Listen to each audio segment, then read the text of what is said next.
El héroe en una cesta en el río, la revelación del tetragramatón, el prepucio misterioso de Séfora, las 10 plagas de Egipto, la separación de las aguas, el maná del cielo, los 10 mandamientos, las tablas de Moisés, el tabernáculo de Yahvé, los impuestos sacerdotales, el becerro de oro, los celos por la diosa Asera. Abordamos un resumen del apasionante libro del Éxodo.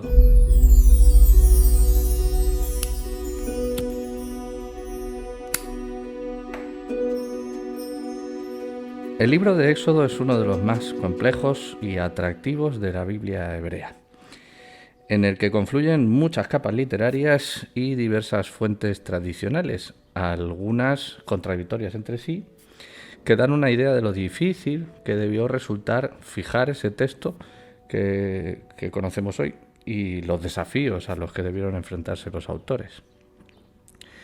El material es riquísimo desde el punto de vista literario y también resulta crucial desde la perspectiva teológica. En él se dan cita algunos de los iconos visuales más poderosos de la Biblia, apropiados para ser, el punto de partida de nuevas historias, películas, canciones. Sin embargo, la parte del león es la doctrinal, y es ahí donde reside su enorme relevancia religiosa. Muchos de los dogmas relativos a la divinidad y a la liturgia sacerdotal tienen origen en este libro. A continuación, vamos a revisar brevemente los episodios que hemos dedicado en esta serie del resumen de la Biblia al libro de Éxodo, con una reflexión final acerca de su estructura y su redacción. Los 2 primeros capítulos de Éxodo pertenecen a una capa literaria distinta del resto del libro, en la que el interés radica en presentar al héroe libertador, Moisés, a partir de un origen legendario. El estilo literario da cuenta de esa enorme diferencia. Aquí la narrativa es fluida, rica en pinceladas expresivas que avanzan con rapidez desde los tiempos de José hasta la madurez de Moisés, en lugar de detenerse en detalles que refuercen la verosimilitud del relato.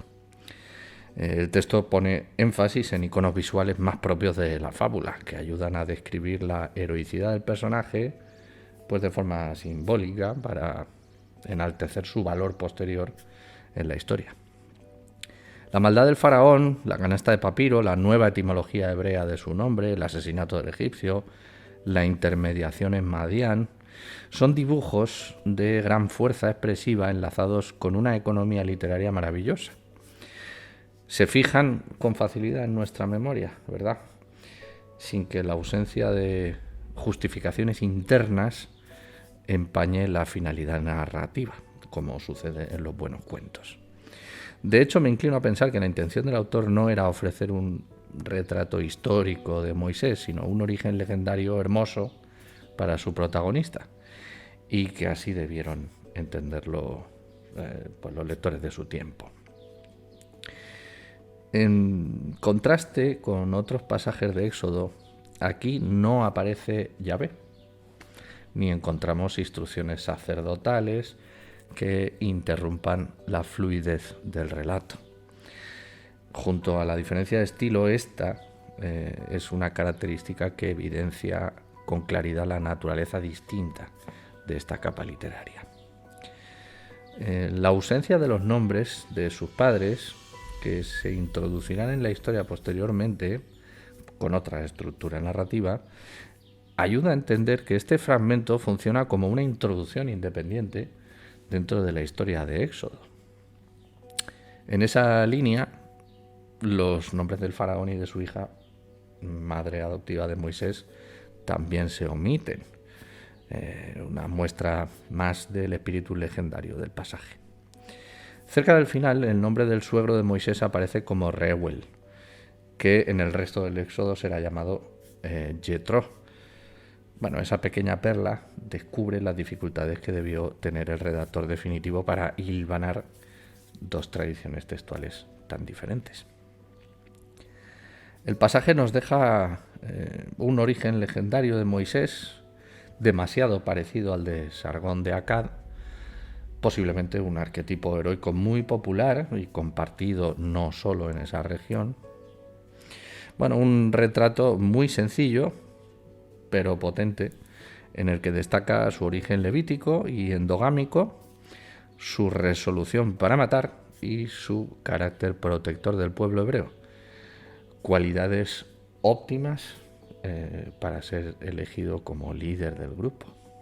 El capítulo 3 está eclipsado por la famosa frase "Yo soy el que soy".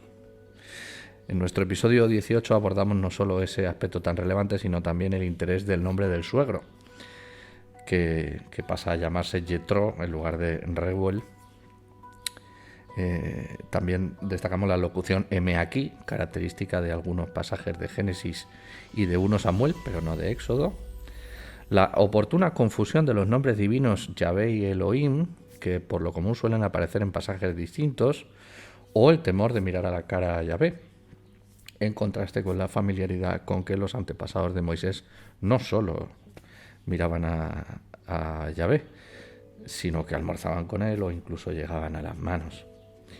Todos estos detalles apuntan hacia una redacción muy compleja y tardía de este capítulo, a partir de fuentes diversas que fueron editadas con la intención de ofrecer pues una lectura homogénea, llamémosla así, acorde a la teología monoteísta del siglo VII o quizá posterior.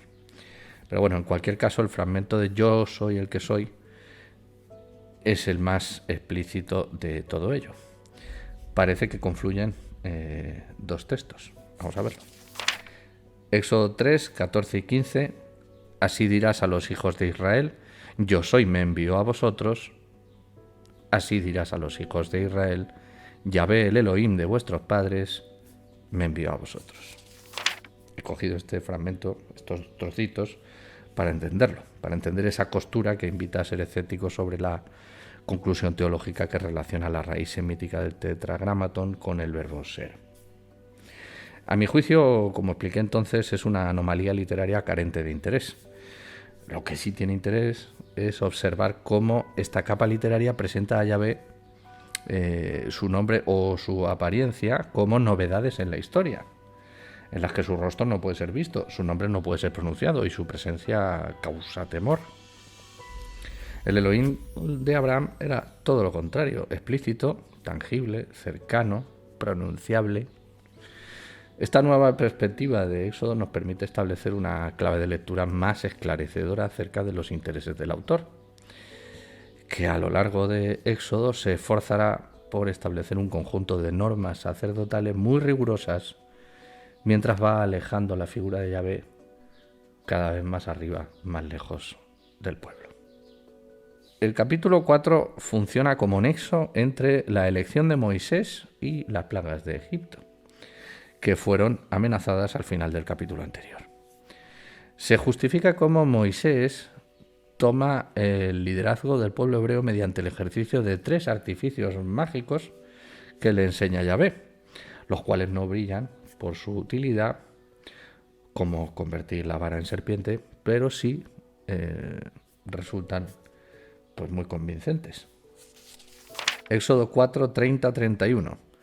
Hizo las señales delante de los ojos del pueblo, y el pueblo creyó. Destaca la aparición repentina de Aarón en la historia, un personaje que no había sido mencionado previamente, pero que de forma enigmática pues ya tenía tratos con Yahvé.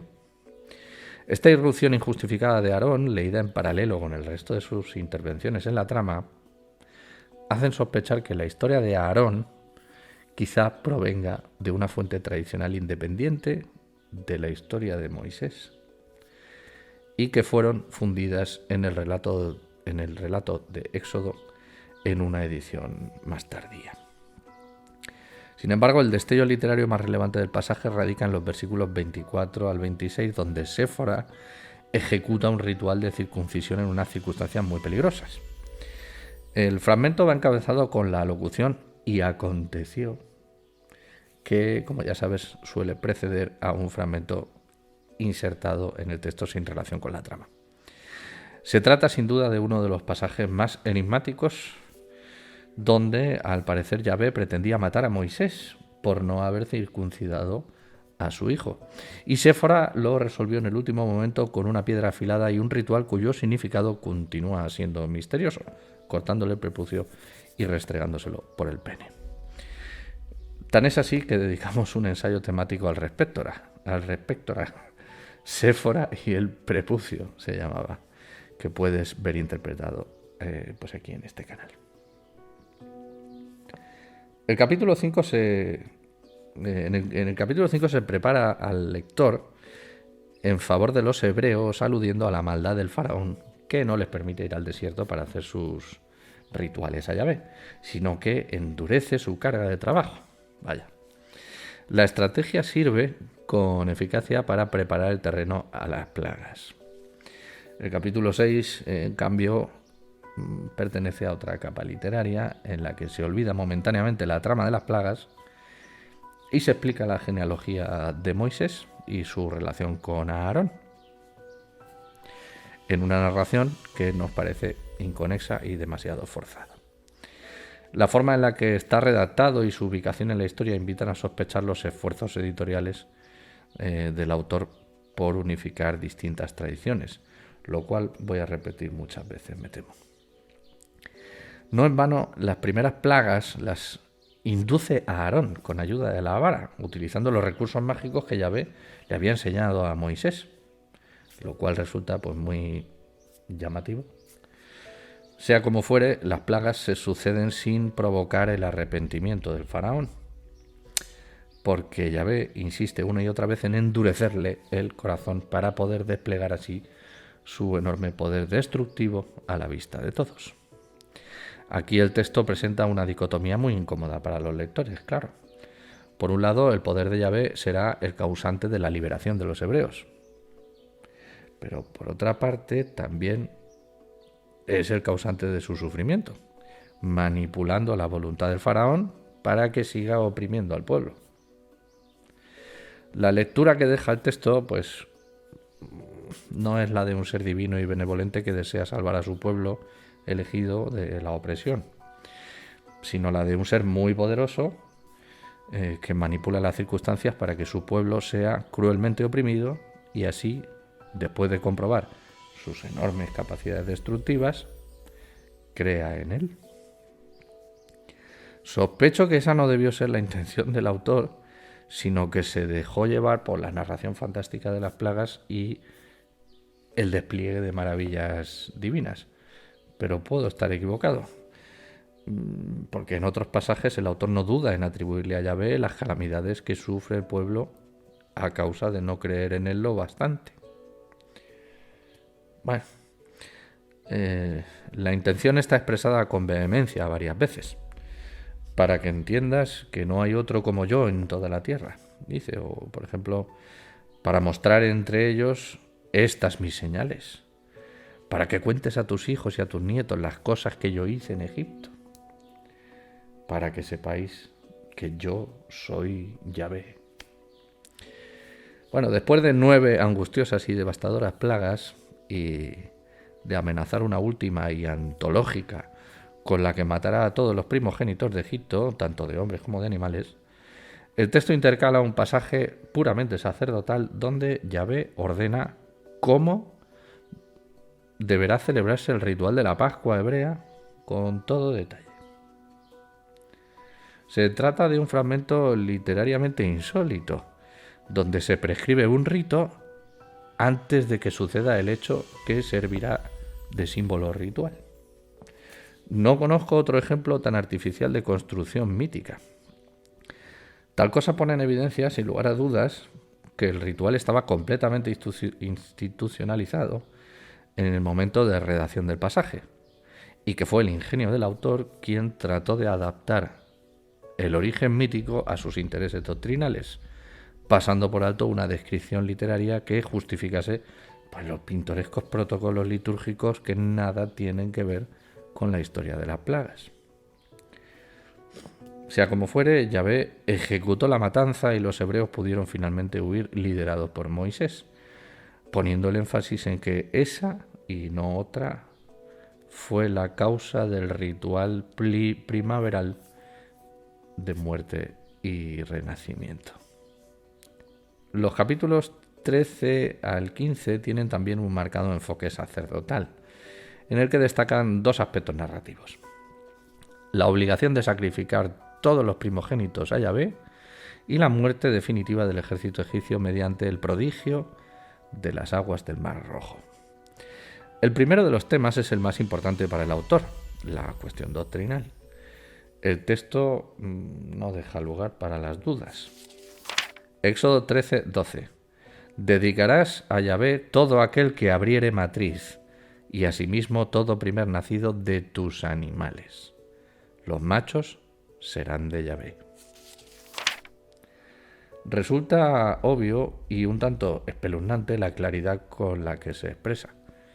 No obstante, los esfuerzos teológicos fueron suavizando paulatinamente esa exigencia tan rigurosa y sustituyendo la inmolación de los primogénitos por rituales simbólicos sustitutivos, como podría ser el caso de la circuncisión o el sacrificio de los corderos, cabritos, terneros. Bien, el segundo es el exterminio egipcio bajo las aguas del Mar Rojo.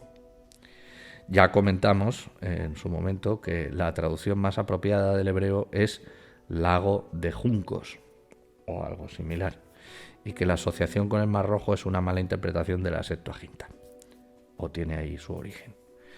En cualquier caso, el autor utiliza el desgastado recurso de endurecer el corazón del faraón por enésima vez para que todo el ejército egipcio los persiga por el desierto hasta que sucumban en el pasaje de la separación de las aguas. Esta vez sí, invocado por el poder mágico de la vara de Moisés y no de Aarón. Como explicamos entonces, es fácil observar que el texto no pretende revestir de verosimilitud histórica el pasaje, sino enmarcar en un icono visual muy atractivo las instrucciones doctrinales que interesan al autor. Veamos una cita. Éxodo 14:31. Y el pueblo temió a Yahvé, y creyeron a Yahvé, y a Moisés su siervo. Temor, fe y servidumbre. El pasaje intercala un cántico de Moisés, un fragmento en verso, que probablemente pertenezca a una tradición literaria más antigua, podríamos decir muy antigua, como es habitual en los poemas, que se resisten, se niegan a ser manipulados. No en vano, llaman la atención dos detalles que resultan incoherentes con la doctrina que se pretende establecer en Éxodo. Yahvé es uno entre varios Elohim, y su nombre es perfectamente conocido y pronunciable. Esto último es explícito en Éxodo 15:3. Yahvé es varón de guerra, Yahvé es su nombre. Así lo canta Moisés delante de todos. Yahvé es su nombre, así de sencillo. Un poco más adelante, en Éxodo 15:11, se hace explícito lo segundo. ¿Quién como tú, oh Yahvé, entre los Elohim? Como vemos, el pasaje de la separación de las aguas, detrás de ese icono visual tan poderoso, contiene material literario muy interesante. Los capítulos 16 y 17 están protagonizados por el maná, alrededor del cual se vertebra una carga sacerdotal muy relevante. Tanto el agua que brota de las piedras como la comida que cae del cielo son fruto de la generosidad de Yahvé. El mensaje es claro: el pueblo no es capaz de sobrevivir en el desierto salvo con ayuda de Yahvé, quien proporcionará protección y sustento siempre que se cumplan sus mandamientos. En este punto interesa reconocer, como he explicado en varias ocasiones, que tales mandamientos, aunque aluden de alguna forma a un comportamiento ético, nunca se hace explícito en el texto, haciendo así evidente que lo que está pidiendo Yahvé es obediencia inopinada. No un código de comportamiento moral, vamos. De hecho, el texto anticipa y prepara el terreno para la descripción de los 10 mandamientos, que como veremos responden a ese criterio principalmente, por más que esté envuelto en algunas máximas de índole muy general que comparten todas las culturas, pues como respetar a los seres queridos, no matar a los tuyos, en fin. No es necesario, creo yo, que venga Dios a decirnos eso. Bueno, el maná era como semilla de culantro blanco y su sabor como de hojuelas con miel. En cualquier caso, su relevancia es escasa en la trama, toda vez que no se ha vuelto a ver, por más que Moisés se preocupó, eso sí, de que se conservase. En eso 16:33 le dice a Aarón: toma una vasija y pon en ella un gomer de maná para que sea guardado para vuestros descendientes. En todo caso, ahí lo interesante, comentamos en su momento, es que Moisés le dice que lo guarde para sus descendientes, vuestros descendientes, concretamente. Vuestros descendientes. Moisés no se incluye en ellos. Síntoma quizá de esa desconexión que debió existir en las tradiciones primitivas entre la historia de uno y otro. En línea con las diferentes capas literarias del texto, se menciona los 40 años de travesía por el desierto y el testimonio de Yahvé. Ambos son ambos conceptos son dos deslices editoriales que resultan anacrónicos en este punto de la historia, porque el lector todavía no tiene conocimiento de cuánto durará el viaje ni tampoco de la existencia futura del testimonio. Pero el autor sí. Interesa, por tanto, observar cómo alude a ellos para enlazar las distintas capas literarias, aunque procedan de fuentes tradicionales distintas, para ofrecer una apariencia de unidad y armonía que los textos pues no tienen. En los capítulos 18 al 23 se nos ofrece un conjunto de leyes cuya finalidad parece ser dotar al pueblo hebreo de un marco de principios legales con los que gobernarse en todos los ámbitos de la vida, que arranca desde Moisés, el único que tiene capacidad para hablar con Yahvé, y se estructura mediante su jerarquía de sacerdotes, que aplicarán las leyes que él ordene y recaudarán las ofrendas.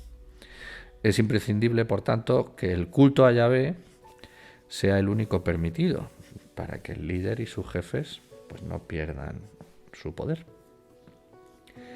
Es su suegro Yetro quien insta a Moisés a formar una jerarquía de gobierno, legitimando así la casta sacerdotal. Recordemos que él era sacerdote de otro Elohim y que es aquí cuando se rinde a Yahvé. La revelación en el Sinaí está envuelta en un halo de misterio y sucesos sobrenaturales que procuran poner distancia entre Yahvé y el pueblo, alejarlo, otorgando así pues a Moisés la exclusividad de recibir las instrucciones. Allí le revela los famosos 10 mandamientos, que son unas normas muy sencillas que se pueden resumir de esta manera: abandona al resto de Elohim, guarda el día de descanso y condúcete con ética ante tus semejantes. Descubrimos que las directrices éticas son muy genéricas. No mates, no robes, no digas mentiras, respeta a tus padres y a tus amigos. En fin, unas normas básicas que puede suscribir cualquier cultura y que de seguro los hebreos observaban sin necesidad de mandato divino. Por tanto, la importancia de la revelación reside en dos aspectos únicamente: adora solo a Yahvé y guarda el Shabbat. Lo cual es síntoma de que los hebreos no guardaban el Shabbat y adoraban a otros Elohim en el contexto de los autores. Bien, en los capítulos 21 al 23 se detalla un catálogo de leyes prácticas para resolver conflictos cotidianos en el entorno del autor, muchas de ellas inspiradas en la ley del talión. Algunas resultan muy llamativas, como la de maltratar a placer con un palo a tu siervo siempre que no muera en un día o dos, o la de ejecutar a las hechiceras. El pasaje termina con las obligaciones de fe, eso sí, las 3 fiestas anuales en las que se ofrecen los sacrificios. Los sacerdotes levitas serán los encargados de administrarlo por orden de Moisés, por mandato divino, so pena de muerte. El capítulo 24 es un pasaje apasionante y riquísimo en matices literarios que ayuda a entender, o al menos a intuir, la complejidad de las capas literarias que subyacen en el relato bíblico. Aunque Moisés ya ha recibido las leyes en solitario y se las ha comunicado al pueblo, en este pasaje se dan 2 versiones diferentes que subsisten en el texto sin estar completamente entretejidas. En la primera de ellas, Moisés sube al monte con Aarón y sus 2 hijos y con los 70 ancianos, y conversan con Yahvé con naturalidad. En esta fuente tradicional se enfatiza la importancia del grupo y la familiaridad de la divinidad, lo cual nos puede hacer pensar que se trata de un relato más antiguo. En la segunda, Moisés sube con Josué, y recibe las leyes en forma de tablas de piedra, en un ambiente misterioso y terrorífico. En esta otra fuente podemos observar cómo irrumpe la estirpe de Judá sin motivo aparente para obtener algo de protagonismo en un pasaje tan relevante, claro. Y cómo se sustentan las leyes en un documento material que ayude a alejar las posibles dudas sobre su autoría. Probablemente este relato sea el más moderno de los 3. La distancia con la divinidad, la presencia de Judá, la necesidad de garantizar el testimonio, parecen apuntar en la dirección de un relato tardío que pretende corregir algunos matices más antiguos para adaptarlos a los intereses doctrinales del momento de redacción del autor. Te remito al episodio 24 si quieres profundizar en ello, que hay mucho material literario interesante.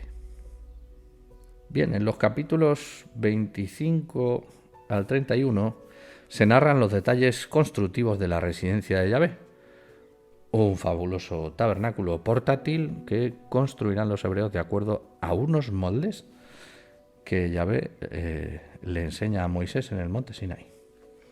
La obra se ejecutará con un lujo asombroso y con un nivel de detalle espectacular, lo cual demuestra la importancia que debió tener para el autor, y no solo de manera simbólica. Un atrio cortinado encerrará el tabernáculo con un altar de bronce para asar la carne y una fuente de bronce para lavarse. Dentro del tabernáculo se guardarán objetos muy preciados, ¿no?, como por ejemplo la famosa arca del testimonio cubierta con el propiciatorio, la mesa del pan de la proposición, el altar aromático para quemar incienso y el candelero de oro de 7 brazos, muy conocido por su nombre en hebreo, Menorá. En la primera parte de nuestro episodio 25 analizamos con detalle todos estos elementos con material audiovisual de apoyo para hacernos una idea un poco más concreta de todos esos elementos. Reconozco que a pesar de lo entretenido y sorprendente de esa cuidadísima descripción pormenorizada, siempre me queda una sensación incómoda cuando leo esos pasajes. ¿Por qué necesitaría Dios de esos detalles tan precisos y lujosos? Bueno. En la segunda parte del episodio 25 abordamos la elección de los sacerdotes, su pintoresca consagración ritual, los extravagantes uniformes y los impuestos que aparecen intercalados en el texto, casualmente. El pasaje es puramente sacerdotal y muy fragmentario, está disperso entre los detalles constructivos a lo largo de varios capítulos y nosotros lo agrupamos por temáticas sin seguir el orden literario, en aras de mayor claridad divulgativa. Los fragmentos más relevantes, a mi juicio, son los dedicados a los impuestos, pues interpreto que el resto es un ornamento para infundir temor y respeto ante su obligatoriedad. Por un lado, se detallan meticulosamente los uniformes de los sacerdotes, hasta extremos tan pintorescos como los calzoncillos o unas campanillas, para que no mueran fulminados por Yahvé. Ojo, Morirán tanto si no llevan las campanillas como si los calzoncillos no son como él dice. Al respecto de las piedras del pectoral, por cierto, hicimos un ensayo temático que puedes ver interpretado aquí titulado 12 piedras, 12 tribus. Ahí te lo dejo. Bueno, por otro lado, se describe el rito de la consagración de los sacerdotes con un protocolo litúrgico espeluznante. Se sacrificarán varios animales, se rociará con su sangre por todas partes, en especial por los cuernos del altar y encima de los mismos sacerdotes, incluyendo esas primorosas ropas que les hemos hecho. Bien, este ritual debió estar establecido en tiempos del autor, completamente, porque el texto no justifica por qué ha de hacerse de esa manera. Quiero decir que no explica cuál es la simbología detrás de cada uno de los procedimientos, porque se conocen.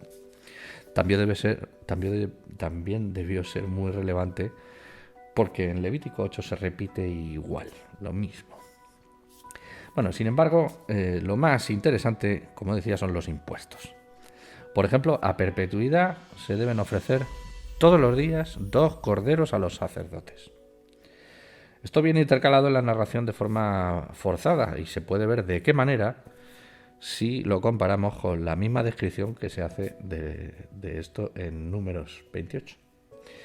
Y hemos de pensar, obviamente, que se trata de una ofrenda espiritual, claro, porque los corderos han de acompañarse con aceite virgen, con pan de flor de harina y con vino, cuyas virtudes gastronómicas todos sabemos que son divinas.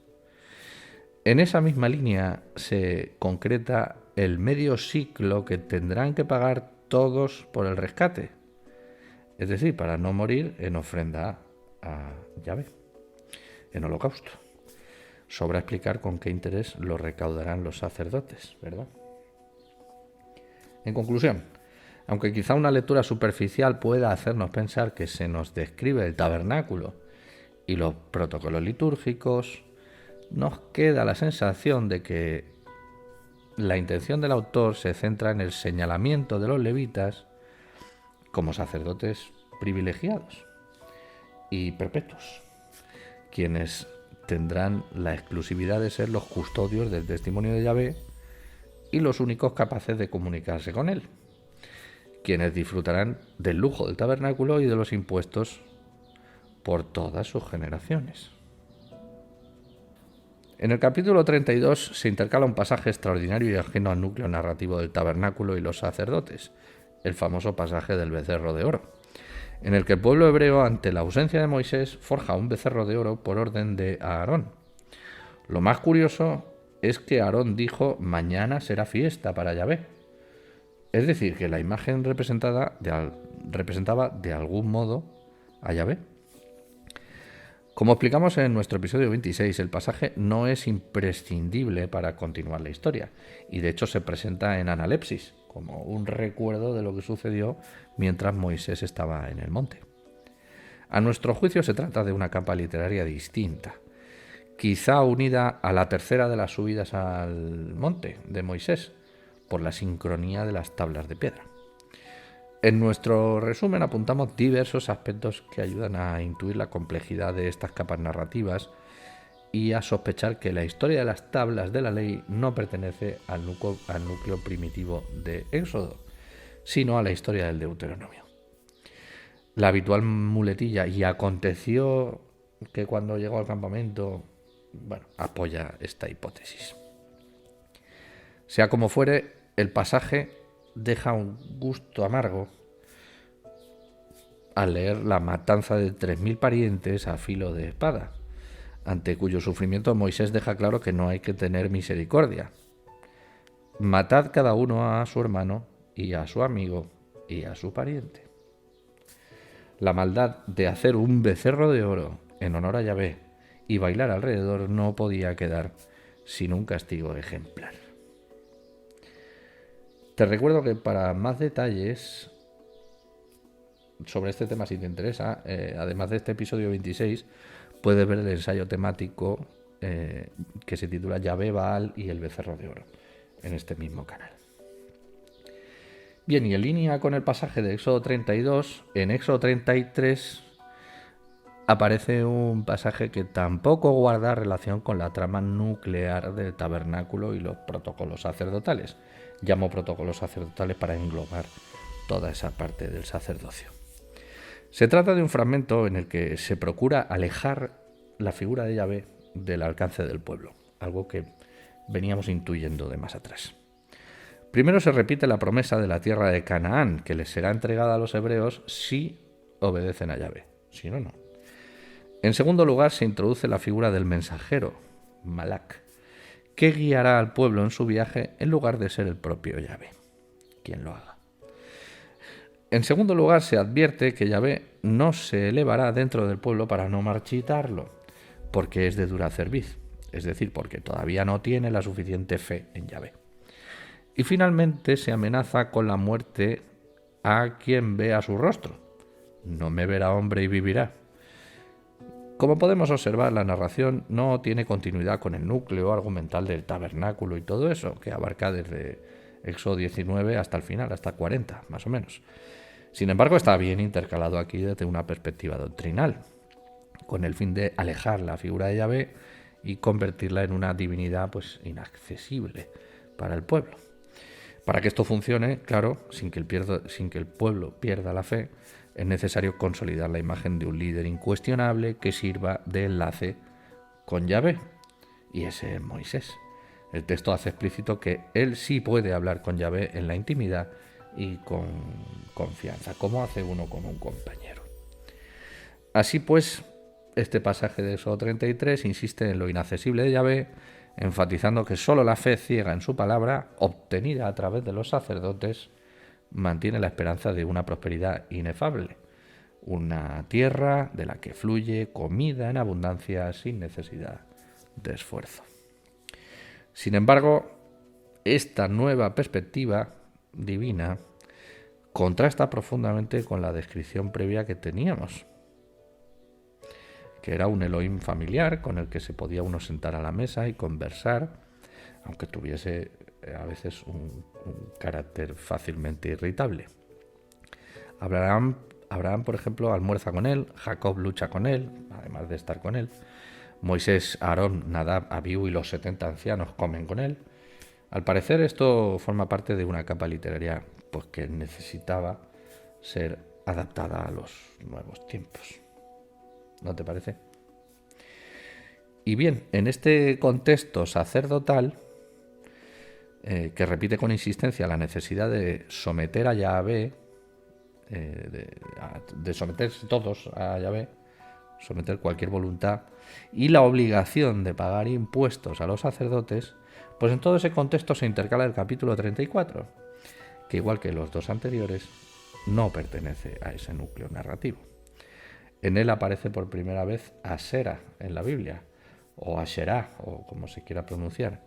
Y es ahí donde el autor descubre, sin pretenderlo, sus celos por la diosa cananea, síntoma incómodo de la batalla que debió librar por imponer el monoteísmo entre el pueblo hebreo.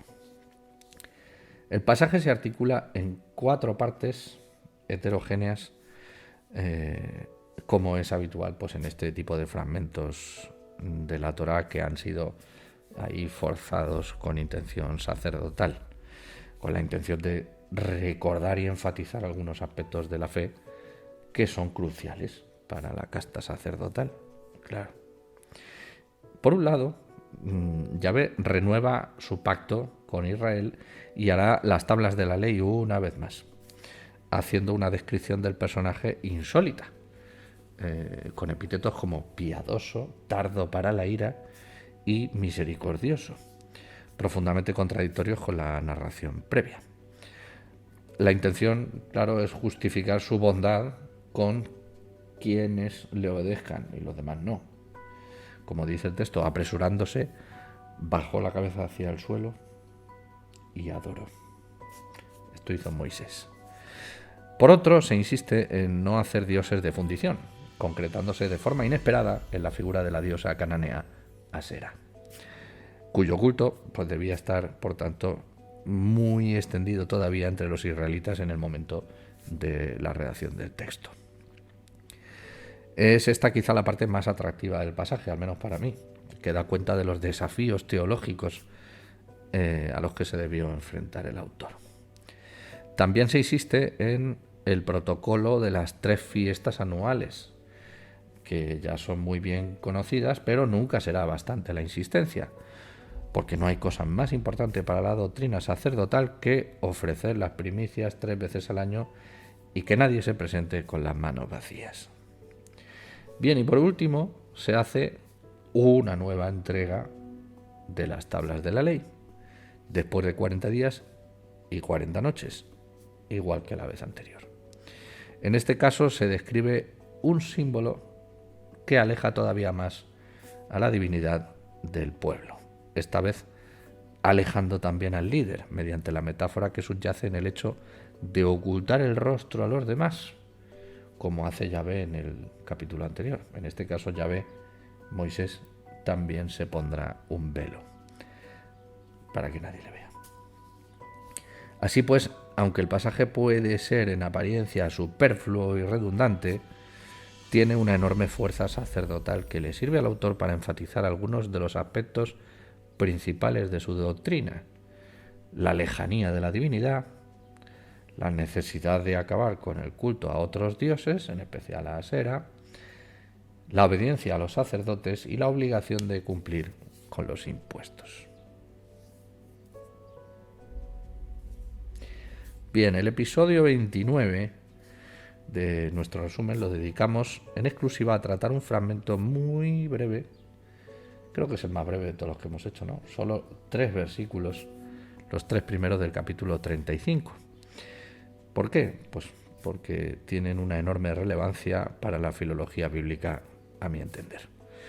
En nuestra opinión, fueron manipulados editorialmente con el fin de conservar una organización narrativa y dogmática más sólida. La idea debió consistir en ubicar esos 3 versículos en el capítulo 35 y no en el 34, con la pretensión de sugerir una lectura temática afín a ciertos intereses doctrinales. El fragmento insiste en la observancia del día de descanso, en consonancia con el recordatorio de las prescripciones dogmáticas que se recogen en Éxodo 34. Sin embargo, la narración, desde el versículo 4 hasta el final de Éxodo, versa sobre la obra del tabernáculo, ese núcleo narrativo principal que se extiende aproximadamente desde Éxodo 19 hasta el 40, hasta el final. Como venimos explicando, en medio se intercalan los pasajes de Éxodo 32, 33 y 34, que forman parte de otras capas literarias, probablemente varias.